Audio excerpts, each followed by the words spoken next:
The Galactic Senate had stood for 12,000 years. It was the oldest institution in known space. 847 species had joined its ranks over the centuries. They had built peace across 3 spiral arms of the galaxy. They had ended wars, created trade routes, and brought civilization to countless worlds. They had never seen anything like humanity. Ambassador Lyra Chen stood in the Grand Chamber on Nexus Prime. The room was enormous.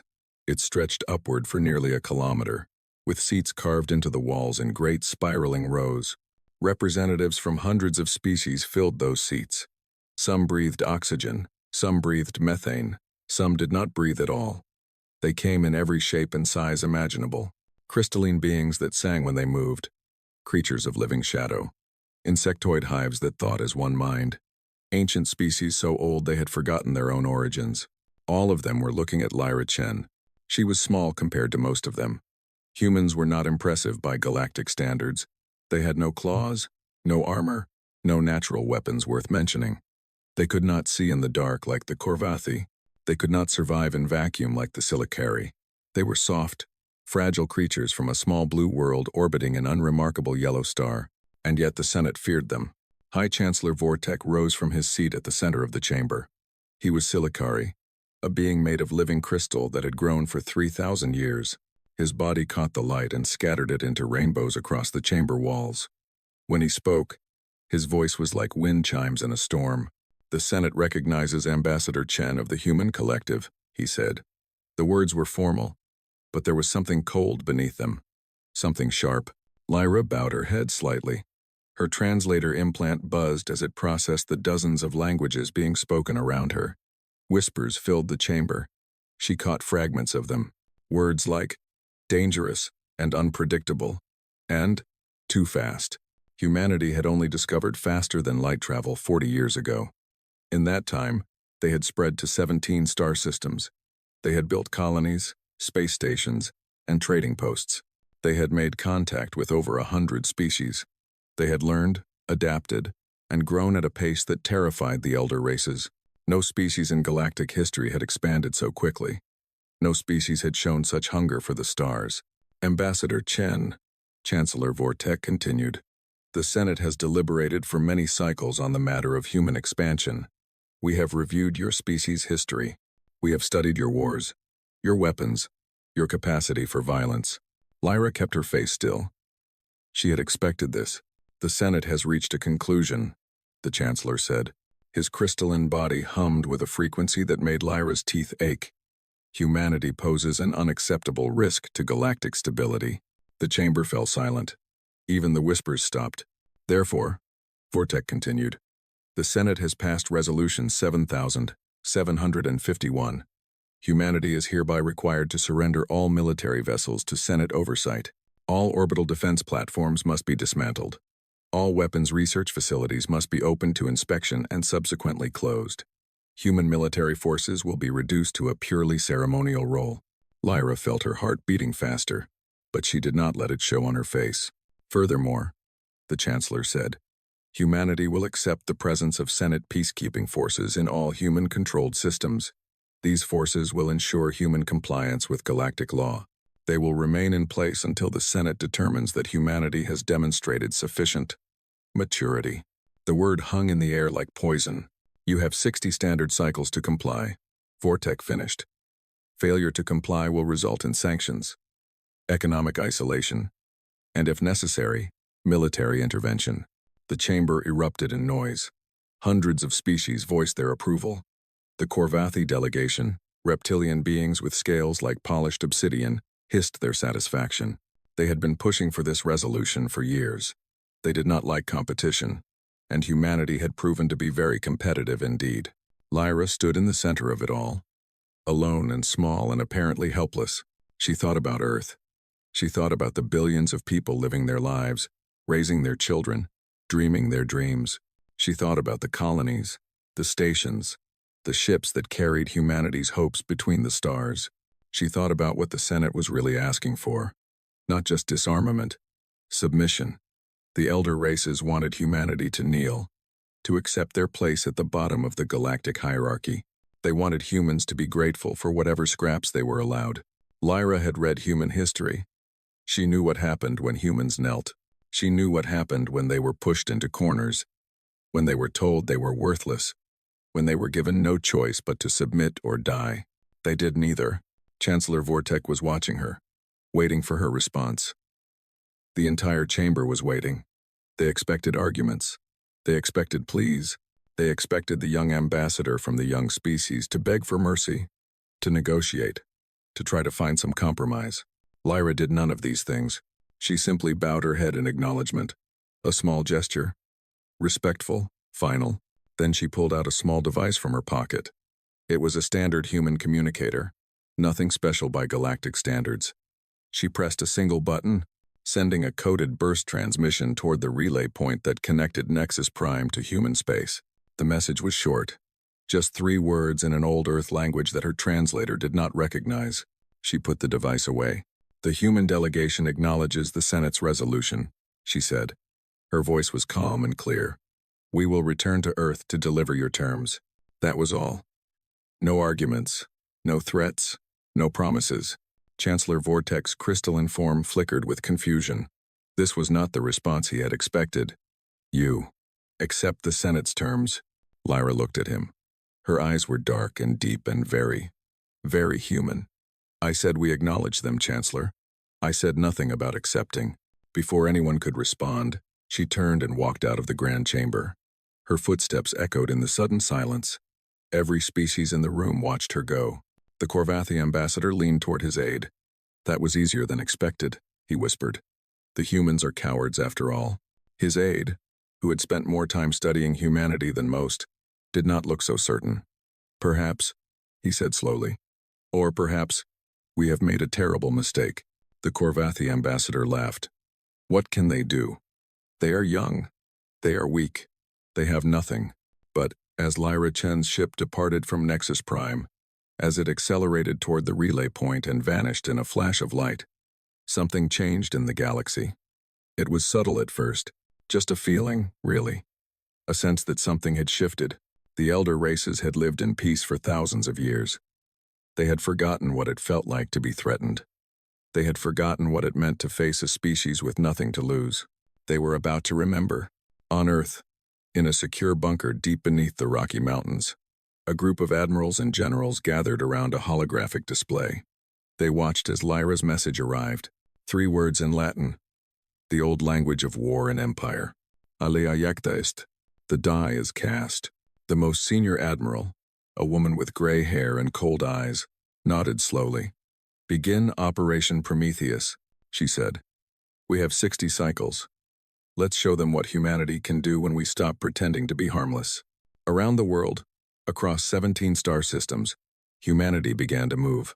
Factories that had been producing consumer goods switched to military production.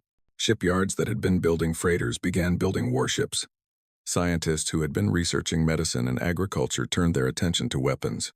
Nobody told them to do this. Nobody forced them. They simply understood, in the way that humans have always understood, that survival was not something that others could give you. It was something you took. The Galactic Senate had spoken, and Earth was preparing its answer. For the first 10 cycles after Ambassador Chen's departure, the galaxy waited. The Senate expected human diplomats to return. They expected negotiations, counteroffers, desperate attempts to find some middle ground. This was how things worked in galactic politics. A powerful faction made demands. A weaker faction bargained. Eventually, a compromise was reached that everyone could pretend to be happy with. But the humans did not return. On the 11th cycle, the last human trading vessel left Korvathi space. Its captain, a cheerful woman named Sarah Park, had been running cargo between the stars for 15 years. She had friends among a dozen species. She had learned their languages, eaten their food, celebrated their holidays. When the Korvathi Port Authority asked where she was going, she just smiled and said, "Home." "When will you return?" they asked. She did not answer. She simply fired up her engines and flew away. By the 20th cycle, every human ship had left alien space. Every human diplomat had returned to Earth. Every human trader, scientist, artist, and explorer had packed up their belongings and gone home. The humans did not announce this. They did not explain it. They simply left. quietly and completely, like water draining from a sink. And then the silence began. The galactic communication network was vast. It connected every major species, every station, every colony world. For the past 40 years, humanity had been one of its loudest voices. Human music played in bars from one end of the galaxy to the other. Human movies and shows were popular even among species who did not understand human emotions. Human news channels broadcast constantly, full of arguments and debates and endless opinions about everything. Now there was nothing. The human channels went dark. The human frequencies fell silent. Where there had been noise, there was only emptiness. It was unsettling in a way that few species could explain. Intelligence Chief Corax of the Corvathi hegemony was one of the first to notice something wrong. He sat in his office on Corvath Prime, staring at reports that made no sense. "What do you mean? We have lost contact?" he demanded. His aide, a nervous young officer named Trell, spread his clawed hands helplessly. "Our agents in human space have stopped reporting, sir. All of them. At the same time, that is impossible. We have operatives on 17 human worlds. Had, sir. We had operatives. Now we have nothing." Corax stood and walked to the window. Outside, the capital city spread across the landscape like a glittering disease. The Corvathi had built an empire spanning 200 star systems. They were one of the most powerful species in the Senate. They feared nothing, but standing there, looking out at his world, Corax felt something he had not felt in a very long time. "Doubt. Send spy drones to Sol System," he ordered. "I want to know what the humans are doing." The drones were sent. 12 of them, equipped with the most advanced stealth technology the Corvathi possessed. They were small, fast, and nearly invisible to sensors. They entered human space and were never heard from again.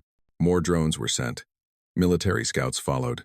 Then a full intelligence vessel with a crew of 300. None of them returned. None of them even sent a distress signal. They simply vanished, swallowed by the silence that had fallen over human space. By the 30th cycle, the rest of the galaxy was starting to panic. The Collective Merchants Guild held an emergency meeting on their station above Nexus Prime. The guild was one of the richest organizations in known space. They controlled trade routes, shipping contracts, and financial markets across 3 spiral arms, and they were watching their profits collapse. "We need the humans back," said Guildmaster Vaughn, a fat, slug-like creature from a species that had evolved for commerce. "Our supply chains are falling apart. The humans represent only a small fraction of galactic trade," said another guild member. "How can their absence cause such disruption?" Vaughn slithered toward a holographic display. "Because they are everywhere. Look at this."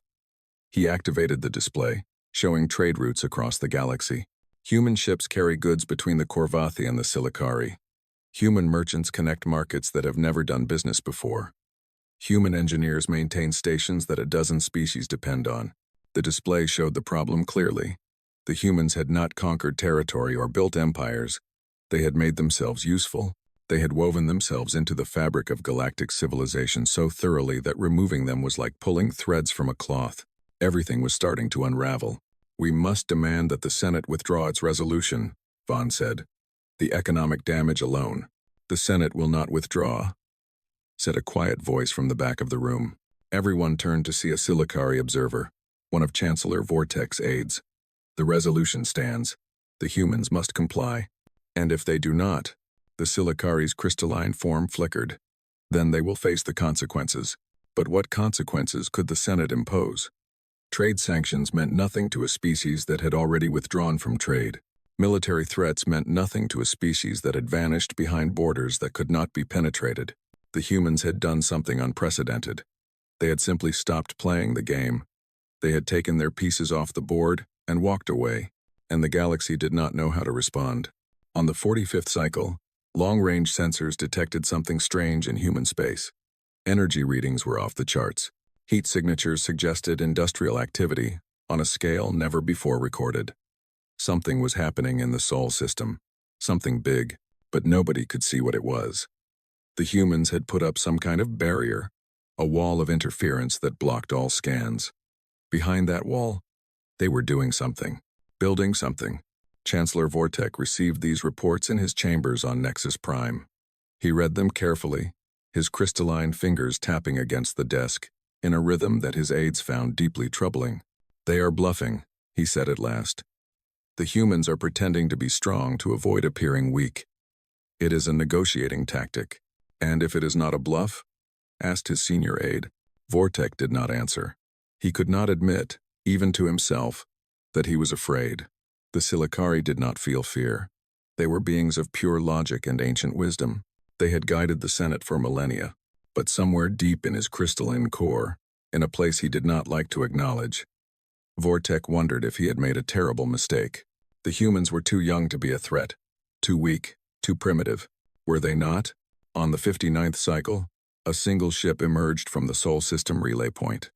It was Ambassador Chen's diplomatic vessel, the same ship that had carried her away from Nexus Prime nearly 60 cycles ago. The ship broadcast a simple message. The human ambassador requested permission to address the Senate. Permission was granted immediately. The Grand Chamber filled with representatives from every major species. The viewing galleries overflowed with observers. Recording drones hovered everywhere, ready to broadcast this moment across the galaxy. Everyone expected to witness humanity's surrender. Ambassador Chen walked into the chamber alone. She wore the same simple uniform she had worn before. She carried nothing but a small data crystal in her hand. Her face showed no expression at all. She walked to the central podium and looked up at the assembled might of galactic civilization. 847 species, watching and waiting for her to kneel. She did not kneel. Instead, she smiled. It was a small smile, almost sad. The kind of smile a parent might give a child who had done something foolish. "I have returned," she said, "with Earth's answer to your resolution." She held up the data crystal, and the chamber fell silent. The silence that had covered human space for 60 cycles was about to be broken, and the galaxy would never be the same. Ambassador Lyra Chen inserted the data crystal into the chamber's central projector. For a moment, nothing happened. The representatives of 847 species leaned forward in their seats, eager to witness humanity's submission. Then the hologram activated, and everything changed. The image showed Earth, the small blue planet that the Senate had dismissed as unimportant, the cradle of a species they had considered weak and harmless. But this was not the Earth that existed in the Senate's records. This Earth was surrounded by a ring of orbital platforms, not the small defensive stations that humanity had built before. These were massive structures, each one larger than most species' battleships. They bristled with weapons that the Senate's computers could not identify. They glowed with power that should have been impossible to generate. The hologram shifted, showing the moon. Luna had always been a minor human outpost, home to a few thousand colonists and researchers. Now it was covered in construction. Shipyards stretched across its surface, building vessels at a rate that defied belief. Mining operations dug deep into the lunar rock, extracting resources that fed the hungry factories above. Mars came next. The red planet had been a struggling colony, barely self-sufficient. Now it blazed with the light of 1,000 industrial complexes. Entire cities had sprung up where there had been only dust and stone. Smoke and steam rose from forges that worked day and night. The asteroid belt followed. The scattered rocks between Mars and Jupiter had always been considered worthless, too spread out to exploit efficiently. The humans had clearly disagreed. Mining stations hung from every significant asteroid. Refineries processed ore into metals, and hidden among the rocks were weapons platforms. Thousands of them, creating a defensive network that would be nearly impossible to penetrate. Then the hologram showed Jupiter. From behind the gas giant's massive bulk, something emerged. A fleet. Not a few ships, not a squadron, not even an armada. This was something beyond any word the Senate had for such things. Thousands of vessels moved in perfect formation, their hulls dark and angular, their weapons ports glowing with contained power. The chamber erupted in chaos. Representatives shouted in 100 languages. Some called for calm, some called for war, some simply screamed, unable to process what they were seeing. The Korvathi delegation had gone pale, their dark scales turning an unhealthy gray. Even the ancient Voss collective, who communicated through scent and rarely showed emotion, released a cloud of pheromones that smelled like terror. Chancellor Vortek rose from his seat. His crystalline body was vibrating at frequencies that caused nearby representatives to cover their ears. "This is impossible," he shouted. No species can build such a force in 60 cycles. The resources alone would bankrupt a sector. Ambassador Chen waited for the noise to die down. When she spoke, her voice was soft, but it carried through the chamber like a knife through silk. You gave us 60 cycles, she said. So we spent 60 cycles building. She gestured at the hologram. Everything you see here was constructed in the time since your resolution was passed. Every ship, every station, every weapon. We did not have these things before. We have them now. Impossible. Vortek repeated, but his voice was weaker now, uncertain. The Senate has studied human history, Chen continued. You know about our wars. You know about our capacity for violence. But you missed something important. You focused on our conflicts and ignored what those conflicts produced. The hologram changed again. It showed images from human history, not battles or bombs, but factories, assembly lines stretching for miles, ships being built in days instead of years. Entire economies transformed overnight to meet the demands of war. In 1939, by our old calendar, a nation called the United States produced fewer than 3,000 military aircraft, Chen said. By 1944, just 5 years later, they were producing nearly 100,000 per year. That is human industrial capacity when we are motivated. That is what happens when you threaten us. She looked around the chamber, meeting the eyes of species after species. You thought 60 cycles was enough time for us to accept defeat. For us, 60 cycles was enough time to become unconquerable. The hologram shifted one final time. It showed weapons tests. A device that could redirect the path of a star. A beam that could cut through planetary shields like paper. A missile that moved faster than anything the Senate had ever recorded. We did not want to build these things, Chen said. We were happy to be traders and explorers. We wanted to be your partners, but you gave us no choice. The Korvathi ambassador finally found his voice. This is a threat, he shouted. The humans are threatening the Senate with war. Chen turned to look at him. Her expression was calm, almost pitying. No, she said. This is not a threat. This is a fact. We are showing you what exists, what we are capable of, what will happen if you try to force us into submission. She paused, letting her words sink in. If the Senate sends ships to human space, they will not return. If the Senate tries to blockade our systems, the blockade will be broken. If the Senate attempts to invade our worlds, those invasions will fail. This is not boasting. This is mathematics. We have done the calculations. We know exactly what we can do. Chancellor Vortek had stopped vibrating. He stood perfectly still, his crystalline form dark and cold. Then you refused to comply with the Senate's resolution? We refuse to surrender, Chen said. We refuse to disarm. We refuse to kneel. She stepped forward, toward the Chancellor's platform, her small human form somehow dominating the chamber. But we do not refuse peace. We do not refuse cooperation. We do not refuse friendship. She reached into her pocket and pulled out a second data crystal. This contains a proposal, a new treaty between humanity and the Senate. Equal partnership, mutual defense, shared technology and resources. Everything we could have had if you had treated us as allies instead of threats. She held up the crystal. This is what we want. We want to build things together, not destroy each other apart.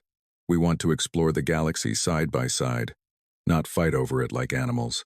The crystal caught the light, glittering like a small star. The choice is yours, Chen said. You can accept this treaty and have humanity as your friend, or you can reject it and have humanity as your enemy. But either way, you will have humanity. We are not going anywhere. We are not going to disappear. We are part of this galaxy now, whether you like it or not. She placed the crystal on the central podium. You have 60 cycles to decide, she said. And there was something in her voice, something hard and cold, that made even the oldest species in the chamber shiver. We have been reasonable. We have been patient. But our patience has limits. Do not test them again. She turned and began to walk out of the chamber. Ambassador Chen, Vortek called out. You cannot simply leave. We have questions. We have demands. Chen stopped at the door. She looked back over her shoulder, and for just a moment, the mask of diplomacy slipped. Behind it was something ancient and fierce, something that had crawled out of caves and conquered a planet and reached for the stars, something that did not know how to surrender. "We answered your demands," she said. "Now answer ours." And then she was gone, leaving the Galactic Senate to contemplate the end of 12,000 years of assumptions. The humans had spoken. Not with words, but with steel and fire and the cold mathematics of survival. The galaxy would never underestimate them again. The Grand Chamber remained in chaos for 3 hours after Ambassador Chen's departure. Representatives argued, screamed, and threatened each other. Some demanded immediate war against humanity. Others called for acceptance of the human treaty. A few simply sat in stunned silence, trying to process what they had witnessed. Chancellor Vortek retreated to his private chambers, accompanied by his most trusted advisors. The Silicari Elder had lived for 3,000 years. He had guided the Senate through countless crises. He had negotiated peace between species that had been at war for millennia. He had never faced anything like this. "How did we miss this?" he asked, his crystalline voice barely above a whisper. "How did we fail to see what the humans were capable of?" His senior advisor, a younger Silicari named Kryn, pulled up data on a holographic display. "We did not miss it, Chancellor. We chose to ignore it." The display showed human history, not the wars that the Senate had focused on, but everything that came before and after. The rise of human civilizations from nothing, the inventions that changed their world, the disasters they survived and overcame. "The humans nearly destroyed themselves many times," Kryn said. "Plagues that killed millions, wars that burned continents.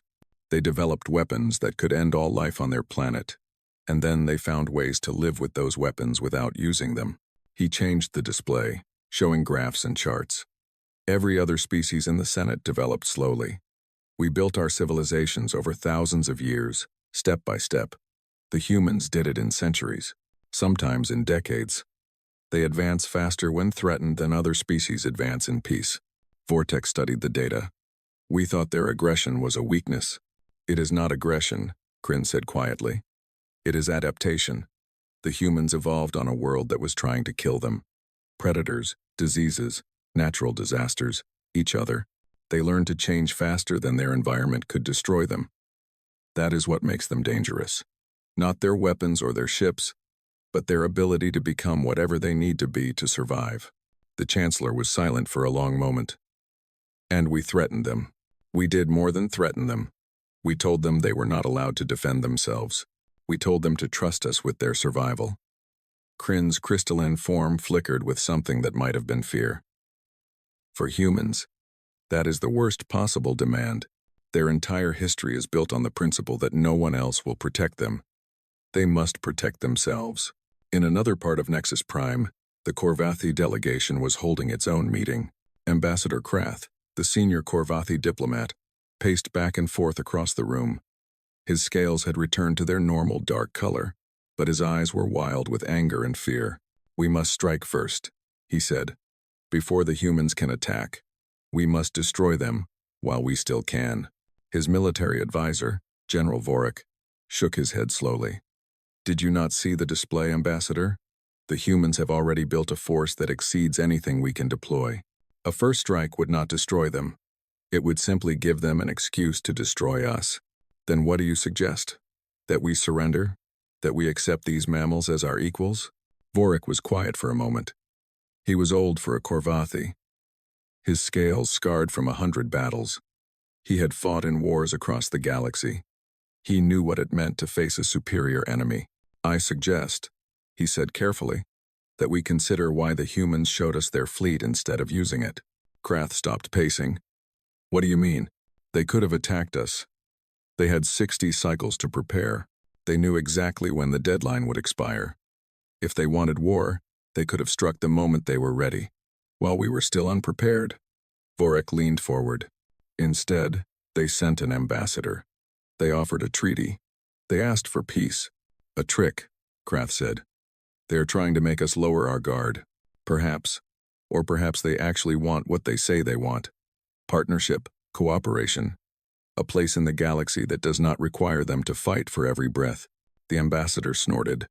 "You sound like you admire them." Vorik's scarred face showed no expression. I have spent my life fighting enemies who wanted to destroy the hegemony. Enemies who hated us, who feared us, who saw us as obstacles to be removed. The humans are not like that. They do not hate us. They do not want to conquer us. They simply want to be left alone to grow and explore in peace. He stood and walked to the window, looking out at the alien stars. An enemy who hates you is predictable, he said. They will fight until they win or die. But an enemy who does not want to be your enemy at all, that is something else. That is someone who might become a friend, if you let them. Back on Earth, Ambassador Chen had returned to the command center beneath the Rocky Mountains. She sat in a quiet room, looking at reports from across human space. The fleet was holding position. The defenses were active. Humanity was ready for whatever came next. But Chen was tired. 60 cycles of preparation, of planning, of worry. 60 cycles of wondering if she would have to give the order that would start a war that might never end. General Morrison, the senior military commander, sat across from her. He was a large man with gray hair and kind eyes that hid a mind capable of terrible calculations. You did well, he said. The Senate is scared. They will accept the treaty. Will they? Chen asked. I showed them a threat. Threats make people angry. Angry people do stupid things. Morrison nodded slowly. That is true. But you also showed them something else. You showed them restraint. You showed them that we could have attacked but chose not to. That means something. Chen looked down at her hands. They were trembling slightly. I kept thinking about what would happen if they said no. All those ships, all those weapons. We built them to protect ourselves, but they could also destroy everything. Entire worlds, burned to ash. Billions of lives, ended in moments. That is why we built them, Morrison said gently. Not to use them, but to make sure we never have to. Peace through strength is not just a saying. It is a truth that every species in the galaxy understands, whether they admit it or not. And if the Senate does not understand? If they choose war anyway? Morrison was quiet for a long moment. When he spoke, his voice was heavy with the weight of 1,000 difficult decisions. Then we will fight, he said. We will fight and we will win, because that is what humans do. We survive, but I do not think it will come to that. The Senate is old and cautious. They did not last for 12,000 years by starting wars they could not win. Chen nodded, but she could not shake the feeling that something had changed. Not just in the galaxy, but in humanity itself. They had built weapons that could destroy worlds. They had shown those weapons to the galaxy and dared anyone to test them. There was no going back from that. Whatever happened next, humanity would never again be the young, harmless species that the Senate had dismissed. They had revealed themselves as something else, something powerful, something dangerous, something that the galaxy would have to learn to live with. The question was whether they would learn through peace or through fire. On Nexus Prime, Chancellor Vortek made his decision. He picked up the data crystal that Chen had left behind, the human treaty, the offer of partnership instead of submission. His advisors watched nervously as he examined it. Summon the Senate, he said finally. We have much to discuss, and in the darkness between stars, where no sensors could reach, the human fleet waited, patient, ready, hoping they would never have to fire a shot, but prepared to fire every one of them if they had to. The Galactic Senate debated for 30 cycles. It was the longest continuous session in the institution's 12,000-year history. Representatives argued until their voices failed. Factions formed, broke apart, and reformed around new positions. The future of galactic civilization hung in the balance. Chancellor Vortek presided over it all, his ancient crystalline form growing dimmer as the cycles passed. He listened to every argument. He weighed every consideration, and slowly, carefully, he guided the Senate toward a decision. The Korvathi hegemony wanted war. They could not accept that a species so young had become so powerful. Their pride demanded that humanity be taught a lesson, regardless of the cost. But the Korvathi found themselves alone. The Collective Merchants Guild spoke first against them. Guildmaster Vaughn, his slug-like body trembling with anxiety, laid out the economic reality in brutal detail. Trade with humanity had become essential to galactic commerce. A war would destroy supply chains that had taken decades to build. The recovery would take centuries, if it happened at all. The Silicari Collective spoke next. Kryn, the Chancellor's advisor, presented his analysis of human capabilities. The conclusion was stark. A military victory against humanity was possible, but the cost would be catastrophic. Worlds would burn. Species would be wiped out. The Senate itself might not survive. And then, something unexpected happened. The Torvani, a small species from the outer reaches of the galaxy, requested permission to speak. They had never addressed the full Senate before. They were considered insignificant, their worlds too poor and remote to matter. Elder Kess, the Torvani representative, shuffled to the central podium. She was old even by her species standards, her fur gray and thin, her voice barely audible. The Torvani wished to speak about humanity, she said. Chancellor Vortek leaned forward. The Senate recognizes the Torvani. Speak. Kess took a deep breath. 20 years ago, our homeworld was struck by the blight, a disease that killed our crops, our animals, our people. We were dying. We sent distress calls to every species in the galaxy. We begged for help. The chamber was silent. The Senate sent a commission to study the problem. The Korvathi sent their condolences. The Silicari offered philosophical guidance. Kess's voice grew stronger. But the humans sent ships. She gestured, and a holographic display activated. It showed human vessels descending through a poisoned atmosphere. Human doctors working in makeshift hospitals. Human engineers building water purification systems. Human farmers teaching the Torvani how to grow crops that could resist the blight. They asked for nothing in return, Kess said. They did not demand tribute or territory or political favors. They simply helped, because helping was the right thing to do. She looked around the chamber, meeting the eyes of species that had ignored her people's suffering. The Senate calls humanity aggressive. The Senate calls humanity dangerous. But I have seen what humans do when they find people in need. They do not conquer. They do not destroy. They heal. They build. They protect. Kess turned to face Chancellor Vortek directly. The Torvani are not powerful. We have no fleet. We have no weapons. We cannot threaten anyone or force anyone to listen. But we know something that the great powers of the galaxy have forgotten. Her voice rang through the chamber. We know what it feels like to be weak, and alone, and afraid. And we know what it means when someone chooses to help instead of harm. She bowed her head. The Torvani will vote for the human treaty. We will vote for peace. And we will remember, long after this day is forgotten, that humanity chose to be our friend when no one else would. She walked back to her seat in silence. No one spoke. No one moved. Then, slowly, other species began to rise. The Vanex, who had been saved from a supernova by human evacuation ships. The Kelith, whose dying world had been restored by human terraforming technology. The Dren, the Voskari, the Telex, species after species, all with stories of humanity's kindness. None of them were powerful. None of them controlled empires or commanded fleets. But together, they represented something that the Senate could not ignore. The truth about what humanity really was. Not conquerors, not destroyers, just people, trying to find their place in a galaxy that had never made room for them. Chancellor Vortek called for the vote. The result was not even close. 812 species voted to accept the human treaty. 35 voted against, led by the Korvathi. The rest abstained. Resolution 7751. The demand for human disarmament was officially repealed. Ambassador Chen received the news in her quarters on Earth. She had not slept in days, too anxious to rest. When the message arrived, she read it 3 times before she believed it. Then she sat down on her bed and cried. General Morrison found her there an hour later. He sat beside her and said nothing, simply waiting for her to speak. I was so afraid, she finally said. I thought we would have to fight. I thought I would have to give the order that would start a war. Millions of people would have died because of me. Morrison shook his head. Millions of people lived because of you. You showed the Senate what humanity could do, and then you gave them a choice. War or peace. They chose peace. This time, Chen said.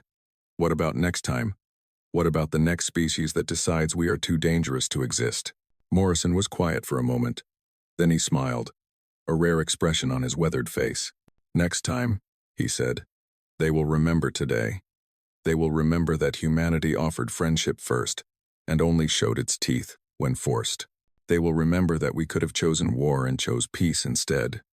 He put a hand on her shoulder. That is the real victory, Ambassador. Not the fleet or the weapons. The galaxy will remember what kind of species we are. Over the following months, everything changed. Human ships returned to the trade routes, welcomed now instead of feared. Human diplomats negotiated partnerships with species that had once dismissed them. Human scientists shared discoveries that advanced galactic knowledge by centuries. And deep in human space, the Great Fleet remained, not as a threat, but as a promise. A promise that humanity would never again be weak enough to be pushed around. A promise that anyone who wanted humanity's friendship could have it, but anyone who wanted humanity's submission would face consequences. 1 year after the Senate vote, Chancellor Vortek made an unprecedented journey. He traveled to Earth, the first Silicari to ever visit the human homeworld. Ambassador Chen met him at the orbital station above the planet. The Chancellor looked down at the blue world below. Clouds swirled over oceans. Lights glittered on the night side, marking cities where billions of humans lived their lives. "It is beautiful," he said, his crystalline voice soft with wonder. "Small, but beautiful." Chen smiled. "We have always thought so." Vortek was silent for a long moment. Then he spoke, his voice heavy with the weight of 3,000 years. "I made a mistake," he said. "I looked at your species and saw only threat. I did not see the courage, or the creativity, or the kindness. I did not understand that the same fire that makes humans dangerous also makes them capable of greatness." He turned to face her. "I am old, Ambassador. I will not live much longer. But before I go, I wanted to see your world. I wanted to understand. And do you understand now?" The Chancellor's crystalline body chimed softly, a sound that might have been laughter. "I understand that I will never fully understand. Humanity is too strange, too complex, too alive." He looked back at Earth, at the small blue world that had produced a species capable of shaking the foundations of galactic civilization. "But I think that is what makes you special. You are not like us. You are something new, and the galaxy is better for having you in it." Chen stood beside him, watching her homeworld turn slowly below. "We just wanted to belong," she said quietly. "We just wanted a place among the stars." "You have it now," Vortek said. "Not because you demanded it, not because you fought for it, but because you earned it, in the only way that matters." He placed a crystalline hand on her shoulder, a gesture of respect between equals. "Welcome to the galaxy, humanity. Try not to change it too much." Chen laughed, a warm human sound that echoed through the observation deck. "No promises," she said. And somewhere far away, in the darkness between stars, the human fleet began to stand down.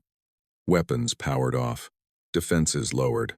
Ships that had been built for war started their journeys home, to be converted into vessels of exploration and trade. The Galactic Senate had spoken, demanding humanity's surrender. Earth had answered without words. And in the end, both sides got what they wanted. The Senate got a galaxy that remained at peace.